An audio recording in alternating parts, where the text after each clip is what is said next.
Hello guys, welcome back to my channel makeup with Tusi. তো আজকে মহাসপ্তমী, তাই তোমাদেরকে জানাই মহাসপ্তমীর প্রীতি, শুভেচ্ছা ও ভালোবাসা। আর আজকে আমি তোমাদের জন্য নিয়ে চলে এসেছি অষ্টমীর দিন সকালের একটা মেকআপ লুক। আমরা সবাই বাঙালিরা অষ্টমীর দিন সকালবেলা সবাই পুজো দিতে যাই, আর সেদিন আমাদের সবারই একটা শাড়ি পরে যাওয়ার নেশা থাকে। সেই কারণে জন্য একটা শাড়ির উপরে মেকআপ লুক নিয়ে চলে এসেছি অষ্টমীর দিন সকালে। আমার চ্যানেলে অলরেডি লাল পাড় সাদা শাড়ির উপরে মেকআপ লুক আপলোড করা আছে। তোমরা যদি লাল পাড় সাদা শাড়ি পরে অষ্টমীর পুজো দিতে চাও তাহলে আমার ওই মেকআপটা দেখতে পারো, তোমাদের খুবই হেল্প হবে ওই মেকআপ ভিডিওটা থেকে। আর তোমরা যদি আদার্স যে কোনো রঙের যদি শাড়ি পরো, এই মেকআপটা তার সঙ্গে ক্রিয়েট করতে পারবে। তো চলো বেশি কথা না বলে আমি মেকআপটা কিভাবে ক্রিয়েট করছি সেটা দেখতে থাকো, আর কোনো জায়গা স্কিপ না করে পুরো ভিডিওটা দেখবে, আর শেষে কমেন্ট করে জানাবে তোমাদের ভিডিওটা কেমন লাগলো। তো চলো মেকআপটা স্টার্ট করি। তো আমি আজকে মেকআপটা শুরু করছি প্রাইমার দিয়ে। তো আজকে আমি রেনের বলিউড ফিল্টার প্রাইমারটা অ্যাপ্লাই করছি। আমার ফেসে প্রাইমারটা খুবই ভালো, পোর্সগুলোকে খুব ভালোভাবে মিনিমাইজ করে দেয় আর একটা সুন্দর বেস ক্রিয়েট করতে সাহায্য করে। আর অলরেডি আমার স্কিন কেয়ার করা আছে, সেজন্য আমি ডাইরেক্ট প্রাইমার অ্যাপ্লাই করে নিলাম। এরপর আমি ক্রাইলনের প্যালেট থেকে অরেঞ্জ কালার কারেক্টারটা আমি আমার চোখের নিচে ভালোভাবে অ্যাপ্লাই করে নিচ্ছি। আমার চোখের নিচে হালকা একটু ডার্ক স্পট হয়ে গেছে, একটা ব্রাশের সাহায্যে আমি অ্যাপ্লাই করছি। আর এই কালার কারেক্টারটা খুবই ভালো, এই প্যালেটের প্রত্যেকটা কালারই ভীষণ পিগমেন্ট। আমি আমার নাকের উপরে, চোখের উপরে ভালোভাবে অ্যাপ্লাই করে নিলাম, যেগুলো যেগুলো আমার মনে হচ্ছিল আমার ডার্ক স্পট আছে। তো তারপর আমি ভালোভাবে ব্লেন্ডিং করে নিচ্ছি একটা বিউটি ব্লেন্ডারের সাহায্যে। আর বিউটি ব্লেন্ডার অবশ্যই করে একটু ভালো ব্র্যান্ডের বিউটি ব্লেন্ডার কিনবে, তাহলে ব্লেন্ডিংটা খুব ভালো হবে। এরপর আমি আমার ফেসে ফাউন্ডেশন অ্যাপ্লাই করার জন্য ক্রাইলনের প্যালেট থেকে আমার স্কিন টোনের শেডের যে কালারটা সেটাকে আমি নিয়ে নিয়েছি। ক্রাইলনের প্যালেটে অনেক কালার আছে, একটা প্যালেট নিলে অনেক রকমের স্কিন টোনের উপরে ফাউন্ডেশন বা কনসিলিং, হাইলাইটিং, কালার কারেক্টার সবই করা যায়। তো আমি সেরকমই একটা প্যালেট থেকে আজকে আমার colour corrector, foundation, highlighting, contour আমি আজকে সব একই প্যালেট থেকে করব। তো প্রথমে আমি ফাউন্ডেশনটা অ্যাপ্লাই করে নিই, একটা বিউটি ব্লেন্ডারের সাহায্যে ভালোভাবে ব্লেন্ডিং করে নিচ্ছি। এটা শীতকালে হালকা একটু ড্রাই হয়ে যায়, কিন্তু এই সামারে ভীষণ সুন্দর পিগমেন্ট থাকে আর খুব ভালোভাবে ব্লেন্ডিং হয়, আর একটা ওয়াটারপ্রুফ ফাউন্ডেশন। তো ভালোভাবে আমি আমার ফেসেও ব্লেন্ডিং করে নিচ্ছি। এরপর আমি আমার গলাটাও কভার করে নিচ্ছি, কারণ মুখের সঙ্গে গলার কালার যেন মিক্স থাকে, নাহলে কিন্তু ভালো দেখাবে না মেকআপটা। ভালোভাবে আমার মুখের সাইডটা, চোখের নিচটা ভালোভাবে ব্লেন্ডিং করে নিচ্ছি। এরপর আমি একটা ব্রাউন কালার নিয়ে কন্ট্রোল করবো। আমি সেম ক্রাইলনের প্যালেট থেকে ব্রাউন কালারটা নিয়ে আমি কন্ট্রোল লাইনে ভালোভাবে ব্রাশের সাহায্যে লাগিয়ে নিচ্ছি।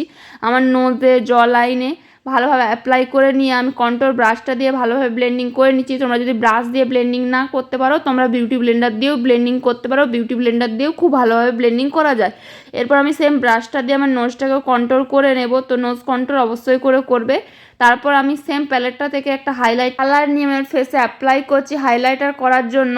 তো এই শেডটা আমার ফেসের থেকে অনেকটাই লাইট শেড। তো এটা দিয়ে আমি আজকে আমার ফেসটা হাইলাইট করছি ভালোভাবে। যেইগুলো হাইলাইটিং করার দরকার সেগুলো না আমি অ্যাপ্লাই করে নিচ্ছি চোখের নিচে, ভ্রুটা শেপ দেওয়ার জন্য আমি ভালোভাবে অ্যাপ্লাই করে নিলাম। এবার বিউটি ব্লেন্ডার দিয়ে ভালোভাবে ব্লেন্ডিং করে দিচ্ছি। তোমরা চাইলে ব্রাশ দিয়েও ব্লেন্ড করতে পারো, কিন্তু বিউটি ব্লেন্ডার দিয়ে ব্লেন্ড করলে এক জায়গাতে প্রোডাক্টটা অ্যাপ্লাই হয়। তো আমার বিউটি ব্লেন্ডার দিয়ে ভালোভাবে ব্লেন্ডিং করে নিচ্ছি। আর nose of the bridge, under আইতে এগুলো না হাইলাইটিং করলে মেকআপটা খুব ভালো দেখায়। এরপর আমি পুরো মেকআপটা সেট করার জন্য মার্সেল লুজ পাউডার ইউজ করছি। এটা হোয়াইট কালারের লুজ পাউডার, তোমরা চাইলে বেনানা লুজ পাউডারটাও ইউজ করতে পারো। লুজ পাউডার দিয়ে সেট করলে মেকআপ অনেক বেশি লং লাস্টিং হয়। তো আমরা পুজো দিতে যাব, মানে এখন গরমকাল, খুবই আমাদেরকে ঘাম দেবে পুজো মণ্ডপে, সেই জন্য বেসটাকে অবশ্যই করে ভালো একটা লুজ পাউডার দিয়ে সেট করে নেবে। এরপর আমি কন্ট্রোল করছি। তোমরা যদি একটু বেশি কন্ট্রোল করতে চাও তাহলে অবশ্যই করে ক্রিম কন্ট্রোল করার পর একটা পাউডার কন্ট্রোল করে নেবে। আর যদি বলো যে তোমরা লাইট কন্ট্রোল করবে তাহলে ক্রিম কন্ট্রোলটাই করে ছেড়ে দেবে, পাউডার কন্ট্রোল করার কোনো প্রয়োজন নেই। এরপর আমি ব্লাশ অ্যাপ্লাই করছি, পিচ কালারটা ব্লাশ অ্যাপ্লাই করে নিচ্ছি। আমি আমার স্কিন টোন কালারে ব্লাশ অ্যাপ্লাই করছি, তোমাদের স্কিন টোনের সঙ্গে যেই ব্লাশটা ভালো যাবে তোমরা সেটা অ্যাপ্লাই করে নেবে। এরপর আমি কানাডার হাইলাইটারটা, এটা ভীষণ ভালো পিগমেন্ট লাগানোর সাথে সাথে খুব সুন্দর একটা গ্লোয়িং এফেক্ট আছে। এটা একটা হোয়াইট কালারের হাইলাইটার। এরপর আমি আই মেকআপ করার জন্য এই আইশ্যাডো প্যালেটটা থেকে আমি আমার আইব্রো করবো, আই মেকআপ করবো। এই আইশ্যাডো প্যালেটটা থেকে অনেক কিছুই করা যায়, আইব্রো করা যায়, আই মেকআপ করা যায়। তোমরা চাইলে এটার থেকে ব্লাশ, কন্ট্যুর এসবও অ্যাপ্লাই করতে পারো, এর মধ্যে সমস্ত কালার আছে। তারপর লাইট ব্রাউন কালার দিয়ে আমি আইব্রোটা ফিল করে নিচ্ছি। লাইট ব্রাউন কালার দিয়ে আইব্রো ফিল করলে আইব্রোটা দেখতে খুবই সুন্দর লাগে। আর একটা লাইট ব্রাউন কালার নিয়ে আমি আমার ক্রিজটা বিল্ড আপ করে নিচ্ছি। এই প্যালেটের প্রত্যেকটা কালার ভীষণ পিগমেন্ট, একবারে খুব ভালোভাবে অ্যাপ্লাই হয়ে যায়। তারপর একটা হালকা পিঙ্ক কালার নিয়ে আমি আমার ইনার কর্নারে অ্যাপ্লাই করে নিচ্ছি, তার সঙ্গে একটা পিচ কালারও মিক্স করে আমি ইনার কর্নারে অ্যাপ্লাই করে নিচ্ছি আমার শাড়ির ম্যাচিংয়ে। তোমরা যেই রকমের বা যেই কালারের শাড়ি পরবে তার সঙ্গে ম্যাচিং করে আই মেকআপটা অবশ্যই করো, তাহলে খুব সুন্দর লাগবে। তারপর একটা ব্ল্যাক কালারের আইশ্যাডো নিয়ে আমি আমার আউটার কর্নারে অ্যাপ্লাই করে নিচ্ছি। তারপর একটা বড় ফ্লাফি ব্রাশের সাহায্যে ভালোভাবে ব্লেন্ডিং করে নিচ্ছি। যেরকম বেস মেকআপে ব্লেন্ডিং খুব ইম্পর্টেন্ট, সেরকম আই মেকআপও ব্লেন্ডিং খুবই ইম্পর্টেন্ট। যত ভালোভাবে ব্লেন্ডিং করবে আই মেকআপ ততই সুন্দর দেখাবে। এরপর আমি আমার ইনার কর্নারে একটা হাইলাইটিং পিঙ্ক কালার লাগিয়ে নিচ্ছি, শুধু ইনার কর্নারে লাগাচ্ছি, পুরো আইলিডে লাগাচ্ছি না। এরপর আমি আমার লোয়ার ল্যাশ লাইনটা প্রথমে পিঙ্ক কালার দিয়ে স্মাজ করে নিচ্ছি, তারপর একটা ব্ল্যাক কালার দিয়ে ভালোভাবে স্মাজ করে নিচ্ছি। আজকে আমি হোয়াইট কালারের কাজল পরবো, তোমরা চাইলে ব্ল্যাক কালার বা তোমরা যে কোনো কালারের কাজল পরতে পারো, কিন্তু একটু যখন ব্ল্যাক আই হয় তখন হোয়াইট কালারের কাজল পরলে দেখতে খুবই সুন্দর লাগে আই মেকআপটা।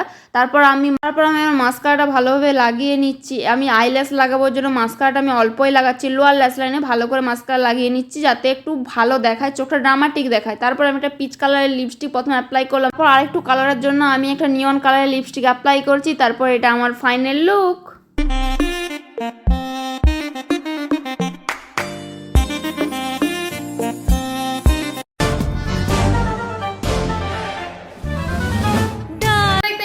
মেকআপটা কমপ্লিট করে নিয়েছি। তো আমার এই মেকআপটা থেকে তোমাদের যদি কোনো হেল্প হয়ে থাকে তাহলে অবশ্যই লাইক করে দেবে, আর আমার ভিডিওটা কেমন হচ্ছে সেটা কিন্তু কমেন্টে জানাবে, আর আমার চ্যানেলটা অবশ্যই করে সাবস্ক্রাইব করে দেবে, আর পাঁচ টাকার নোটিফিকেশনটা অবশ্যই অন করে দেবে যাতে আমি নতুন নতুন ভিডিও আপলোড করার সাথে সাথে তোমরা তার নোটিফিকেশন পেয়ে যাও।